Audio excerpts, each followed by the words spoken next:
this is Rules and Open Government Committee meeting for April 17th, 2013. Any changes to our agenda order? None. Then we'll take up the April 23rd meeting agenda.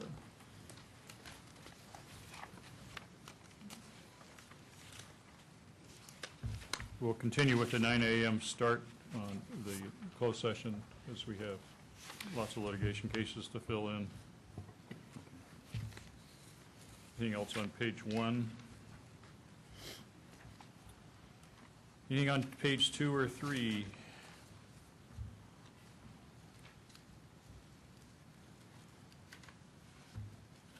I have a recommended deferral on 2.7. 0.7 referral. Yeah, I got over eager and put it on too soon. No, that's the Boards and Commissions Yes. Consolidation Ordinance deferral to May 7th. Yes. Okay. Thing on page 4 or 5.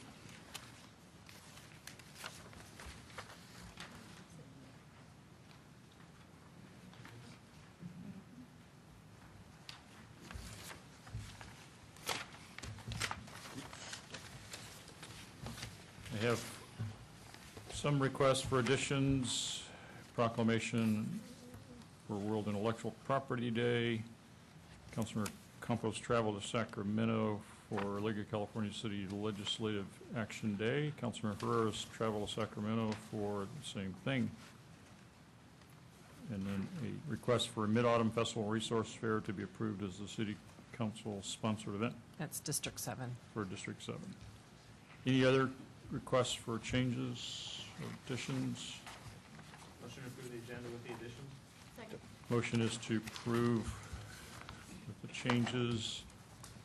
We had one item that was set for a time specific to be heard last, no earlier than 2:30. That's the menthol tobacco products that still look like the correct guesstimate on time. All right. On the motion, all in favor? Aye. Opposed? None opposed. That's approved. April 30th, council agenda. Anything on page 1? We're going to continue the 9 a.m. I think you're not going to be done with the litigation stuff by then, probably. We can just set it for 9 for now, and if we need to change it, we won't. Okay. There may be labor, too, so. Let's set it for 9. Anything else on page 1? Page 2 or 3?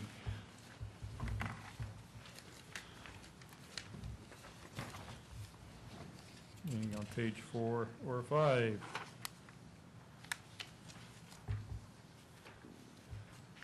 How about 6 or 7?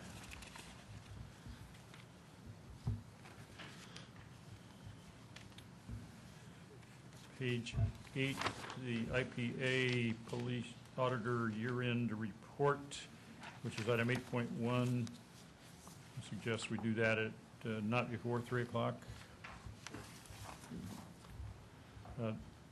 I presume we would take 8.1 and 8.2 together traditionally, so we would set both of those not before 3, if that's okay with the committee. Mm-hmm.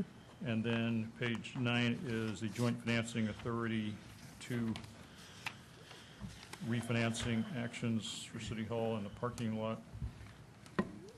We should probably set that right after the consent calendar. Yeah, we typically have all the consultants there, so the meter's running. And do we need a 14-day waiver on that? That is correct. We do need a 14-day waiver. We'll have the report out with the normal packet on Friday. Okay, so we'd still meet the 10 days.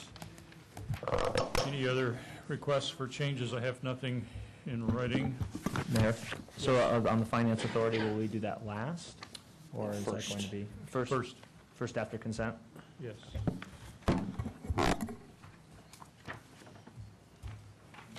Anything else? Is there a motion? Motion to approve? Do we have a motion? Thanks, we do. On the motion, all in favor? Aye. Opposed? None opposed. It's approved. Upcoming study session agendas, nothing to talk about. Mr. Mayor, Yes. one item perhaps just of note, it's not an agenda, but, well, actually, I should probably cover it on this meeting schedule, shouldn't I? Okay, I'll just hold the thought, I'm sorry. Study session agenda, whether that's a meeting schedule or not, One of the study session items that we probably need to figure out how to work in is the retiree health care issue. We're not prepared to talk about that today, but it ought to go on the list of staff to figure out Very good. how we work that into the schedule. Legislative update, we have nothing from state or federal for an update. Meeting schedules. We have a request to set the initial public hearing on the capital operating budgets and fees and charges report on May 14th at 1:30.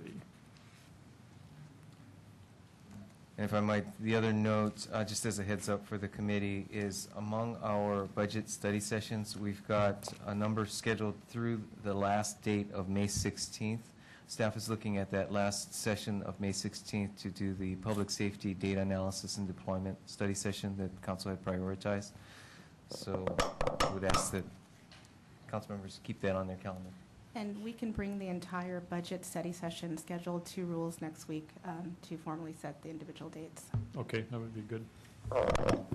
Just a quick question, Ed, don't we have a budget hearing on May 16th as well? Yes, it would be using that budget session's slot for the purpose of the public safety data analysis. Okay, thank you. But we need to go ahead and set the May 14th, 1:30 p.m. for the public hearing, initial public hearing. Anything else on that? Let's get a motion on that then. So moved. Motion to approve the recommendation for May 14th. On the motion, all in favor? Aye. Opposed? None opposed. That is approved. Public record, anything from the record the committee would like to pull and discuss? I'll make a motion to note my appearance and file them all. We have a motion, note and file. On the motion, all in favor? Aye. Opposed? Unopposed? That's approved. Boards and commissions, we have a work plan for Arts Commission. Oh, we have annual report, Arts Commission, and work plan for 12/13. We have a motion to approve. Carrie, you have anything you want to add? Good afternoon. Just to let you know I'm here in case you have any questions. Okay. We have a request to speak on the motion. All in favor? Aye. Opposed? None opposed. That's approved. We have some legislation that's moving through the state to consider. Let's start with AB 403, the Stone and Eggman Solid Waste Home Generated Sharps Bill. Mayor, if I could, on behalf of the Department of Environmental Services, Betsy Shotwell, Director of Intergovernmental Relations, if I could ask for a one-week deferral on these. We have just recently learned the leadership group is in opposition to two of these bills, and I asked that they coordinate with the leadership group as to the issues that they had and concerns on these bills. And I know they've been playing phone tag and calling, and they had not been able to get a conversation this morning, so deferring it 1 week so we can update you on all of that. This all happened since these forms were written last week. Okay, well, we try to operate as not really real time, but pretty close to real time on this stuff, so it's not a surprise that sometimes things happen. So are you recommending we take all three of these in a week? Yes. Okay with the committee? Yep. Okay, we'll just defer it for a week. Thank you very much. Then that takes us to G5. It's a request to approve a May Day rally as a City Council-sponsored special event. And on that one, I just want to make sure that council offices are sensitive to the potential political activities that sometimes happen around May 1st. Knowing this is a city-sponsored event, we have to be cautious about who takes over and runs the event, so that make sure that we stay within the constraints of spending dollars and sponsoring that. But there's no inherent problem with having a May Day rally here as long as it's a non-political, Right, it's so long as it's non-campaign. non-campaign, Yeah, okay. non-partisan. All right, is there a motion on this one? So move. Motion to approve the designation. On the motion, all in favor? Aye. Opposed? None opposed. That's approved. Next item is a request from Councilmember Chu to direct staff to do a workload assessment and work plan for a proposal requiring business owners others to register with the database so the police department can use a reverse 9/11 system for notifications. Councilmember Chute, do you want to speak to your memo? Thank you, Mayor, and my colleagues on the Rules Committee. I just wanted to clarify, after meeting with Anjali and Dave Knobs and Anthony Mata, we have pretty much changed the direction to make it into a referral instead of an ordinance change. A little bit background of this memo is that in the last 3 months, maybe 4 months, we have 3 lockdowns of our public school, and we have received calls from many of the private school and daycare and after-school provider. They felt that kind of they were left out in the notification. So initial thought was to use the reverse 911 to also be able to notify those private schools and the daycare providers. And we also learned that from San Jose Fire Department, they have a pulse point, an app that would also notify the people that sign on to it. And I understand that our PD Police Department is also looking at a program, an app called Nexel. And so we, at this point, I just wanted to make a referral to the city manager's office to look into all those different apps and different programs and come back to the Public Safety, Finance, and Strategic Support Committee in June with an update. So I don't, and then those providers, the private daycares or after-school provider can just voluntarily sign on to use the apps or to opt into our reverse 911 or whatever, or the alert SCC or whatever system that our PD proposed. Okay, this is essentially in addition to the Public Safety Committee work plan. Councilmember Constant, since you chair that, you have thoughts on that? Well, thanks. I don't have a problem with this coming to the committee. I think that there are probably a lot more efficient ways of getting out to all of the daycare centers than creating a municipal code, so I appreciate the referral to look at everything else. I will say I'm a little concerned, and I've expressed this concern a number of times, about the number of different apps the city has, you know, and I say that being the one who had the first one, so I started it, but we've gotten to a point where we're having a bunch of apps that are not integrated, and we may be getting to the point where we're giving confusion to our residents, because if they want to participate via smartphone, we have all of these different things, and they may not be aware of them all, and they don't refer each other to, they don't refer to each other in their marketing or anything. So I think that's something we also need to deal with, and I've talked to the city manager's office about that. So I'll make a motion that we have the discussion at Public Safety and look at the different ways. I know that we, all of the daycare providers have different licensing requirements and stuff, so we should be able to just contact them and say, here, this is how you sign up, and we want you to be in reverse 911. I don't think any of them would oppose, so I think it's more of a matter of education than regulation, so that's a motion. Okay, we have a motion to refer this to staff and add it to the work plan. Ed? If I might ask members of the committee and Councilmember Chu, from staff, in terms of the time frame, is a June update doable, or is, I think initially the thought was to come back in August? So Angela Gata, Assistant to the City Manager's Office. Actually, I met with PD and Office of Emergency Services, and we were looking for something more along the lines of August, September timeframe because of the budget issues that we're working on now. That would give us sufficient time to explore all the options available, as well as answer Councilmember Constant's question in terms of what's already being used by the department to make sure we have all our ducks in order and we're not duplicating the wheel. I'm fine with that, and I assume you don't have any problem with us talking about it in August instead of June? You know, I don't have, the sooner the better, but my office also had a meeting with the president of the Pulse Point Richard Price, and he's very willing to sit down with RPD to kind of design or modify his app for our use for free.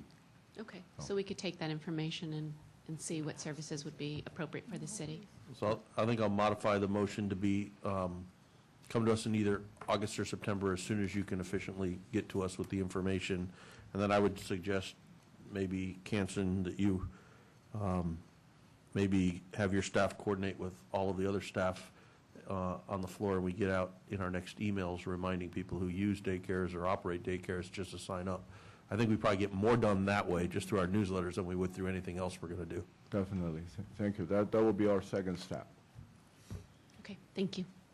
Okay, we have a motion to refer this to staff, put it on the committee work plan. On that motion, all in favor? Aye. Opposed?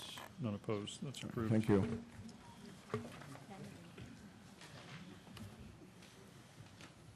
Item number G7 is various community events, city council sponsored events for Council District 4. That was Black April commemoration, Kung Fu Tai Chi Day, District 4 Veterans Appreciation Event, Annual Santos Family Car Show, Annual Public Safety Resource Fair, Taste of Berryessa, Berryessa 5K Run, District 4 Community Health Resource Fair, District 4 Third Annual Spooky Halloween, and 5th Annual Breakfast with Santa. 10 of them.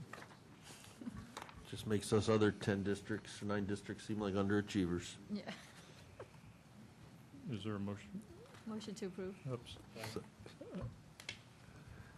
I'm sorry, I had a card who somebody wanted to speak on the reverse 911 thing. I think they left. Jonah Briones, still here? You want to speak? Okay, all right, sorry.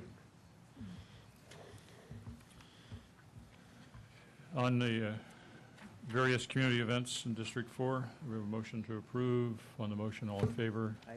Opposed? None opposed, that's approved. Item 8, requests from me to agendize for April 23rd City Council meeting a resolution on the reappointment of City Auditor and compensation. Motion to approve. Motion to approve, putting on the agenda. On the motion, all in favor? Aye. Opposed? None opposed, that's approved. Next item would be open forum. I think we're missing one. Did I G9. skip one? Yeah. Oh, G9. oh, G9. I overlooked. Councilmember Oliverio's request to change the current 1:30 City Council meeting schedule to the evening, thus allowing more residents to attend. Councilmember Oliverio, you want to speak to your request? Sure, Mayor Reed. I kept it short and simple to one page. Long story short, I, like you, my colleagues have been on here for quite a long time, and I noticed the length that the meetings take, and based on what I'm seeing is that we could move these meetings to the evening and still be done by a reasonable hour, and I think that would allow the public the opportunity to interact or observe more in person, which I think would add a high value.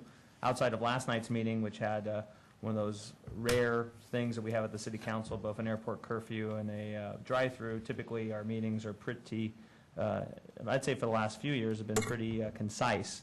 So I think, we'd be able to get the closed session done. We'd be able to still manage the ceremonials, and we would manage, we'd have our peak hours of voting on decisions, from 5 to 8, 5 to 9. And I think, we've made changes in the past to accommodate schedules. And I think I'd like to see with the city staff, come back to rules and see how this would work. Okay, well, I can't support this. I think yesterday's meeting demonstrates we get ample opportunities for people to participate whenever there is a need, and council members are usually aware of that. We can set those for evening meetings. We could always add an additional evening meeting as needed, but I don't like going late into the evening, and this would just set it up so we'd be doing that a lot more often than we have been. So I can't support it. I think the current schedule works okay. And the other point is, if we didn't have our 10-day rule, I would probably agree with you. But the fact we have a 10-day rule and people have a lot more time to get engaged in the process, it's not only the council meeting where people can have an impact and be engaged. As we've all discovered, there are many other ways that our constituents communicate with us, and that's a good thing. And so the importance of being able to go to the council meeting is not as important as it would be if we only had a 3-day, 72-hour Brown Act rule, in which case most people don't find out about it until just before it happens, and they desperately come to a council meeting at the last minute. Fortunately, we don't have that circumstance here, so I think the way we're doing it now is good. Fair enough, Mayor Reed, acknowledge those points there. I would just bring up that, so to some of your argument is that then since we have a 10-day rule and people have the email technology that they're able to communicate with the council, and but there's certainly a difference of when people can speak. But I would say this, that again, over 6 years, there are a variety of items that would garner massive public interest, but they're done during the days, whether it's raising people's garbage rates, whether it's the budget, whether it's, and I know we have evening hearings to take that things, but so many important items are done. I mean, I guess we'll agree to disagree, but at the end, having daytime meetings, I mean, you look at that audience, it's filled with people that are just paid to be there. It's not really typically filled with people that are from the public, and I just think it's, you know, it behooves us. We're paid council members. Tuesday's the day for meetings. I would just think it'd be an opportunity to at least look at, and my memo doesn't even ponder implementing it right away. It said, hey, let's try this in 4 months. Gives us plenty of time to do it as far as to look at it. And I think on the pulling certain items to be heard in the evening really means that the other stuff during the day is not important, and that's just not the case. It's all those things we vote on are important. I'll stop dialoguing here, but I think it's something to at least consider. Okay, Councilor Constant. I'm actually not opposed to either way. I preferred it when we had 2 evening meetings a month and we had more opportunity to have things in the evening. As much as I'd like to be home that extra evening, I think it's important to have some more evening sessions. I don't know where the line is. I don't know, but I think we might be able to do a hybrid, bring back the second evening meeting and figure out a way here at Rules Committee to better manage the agenda so that we fill up the evening meetings so there's substantial items on there for the public. Vice Mayor? Thank you. I think one of the reasons why we canceled one of the night meetings was because we don't have land use issues as much as we used to have in the past. But I think that if the opportunities arrive again where we have a lot of land use items, then we're probably going to bring that back. So I don't think that's going to be an issue. Yeah, I don't think I can support this. I'm fine with just having the meeting at 1:30 and trying to get everything done by the end of the workday. Obviously, we have community meetings after 5 or 6 o'clock that we have to attend to as well. I have 15 neighborhood associations in my district, and I like to be able to make visits to these various neighborhood meetings, in a month or so. And so I don't think I can support changing our city council meeting from 1:30 to the proposed 4:30 time. Anybody else on that? I don't think I have any cards on it. So what would the committee like to do? Rich, did you want to speak on that? I guess it is. Okay, Rich McCoy and Martha O'Connell, I'm sorry. Thank you, Mayor. Rich McCoy. I would applaud Councilman Oliverio's idea here and concept, and I know that it's coming from the heart, and he feels that really more of the citizens will be able to participate. However, most of the topics I've witnessed taken up the council are long and boring, and nobody really, except the council members and the staff people, really care about it. If those things could be done during the daytime, and this committee here sets up the agenda for that, so it really doesn't care that much about if the public comes and participates because they don't have an interest, and save the real public things for the evenings so you can have attendance like you did last night where the citizens get up there and they talk about it, for or against it, express their feelings, and you get a good overview. Then you might be able to get something accomplished. So save the real critical public input for evening and the humdrum things for the daytime. Thank you. Martha O'Connell. I'm sorry. And of course, it's easier for the seniors to attend the daytime activities rather than the evening activities.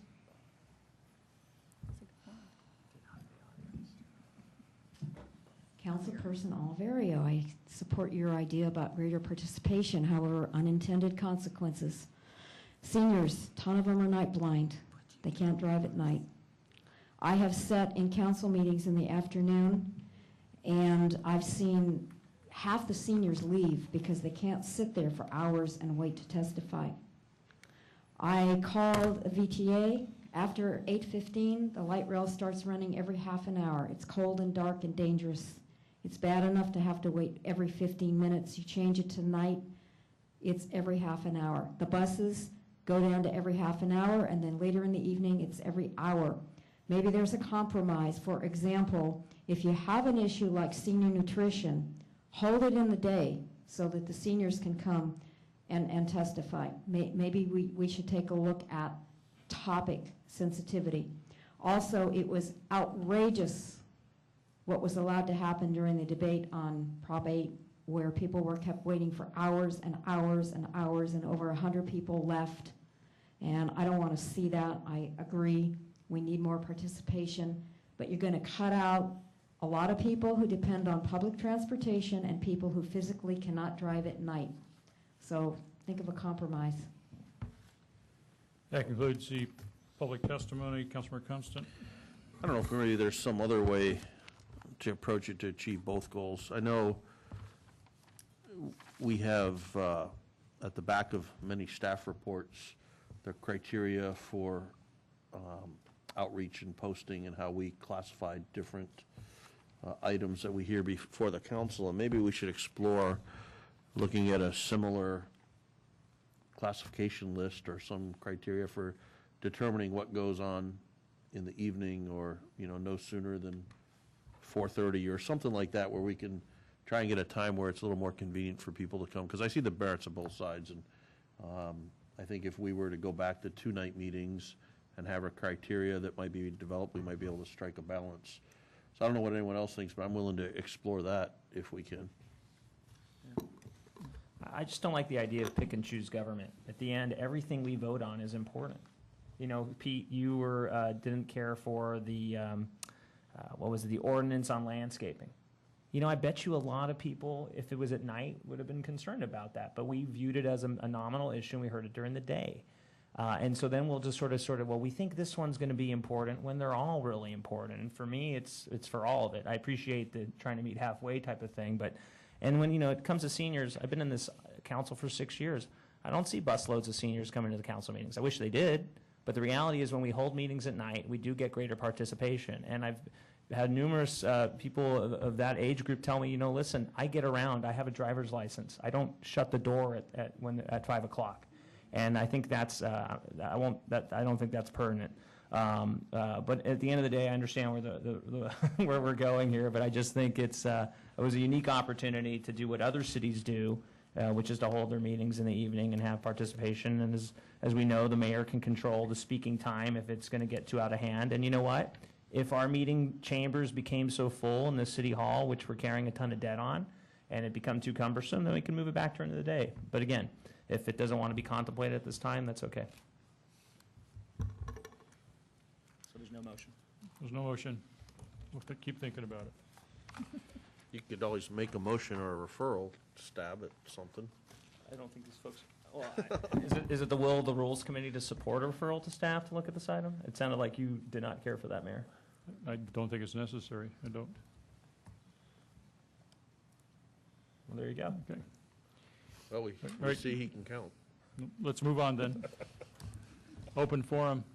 Have no cards on open forum. Okay, we're done. We're adjourned.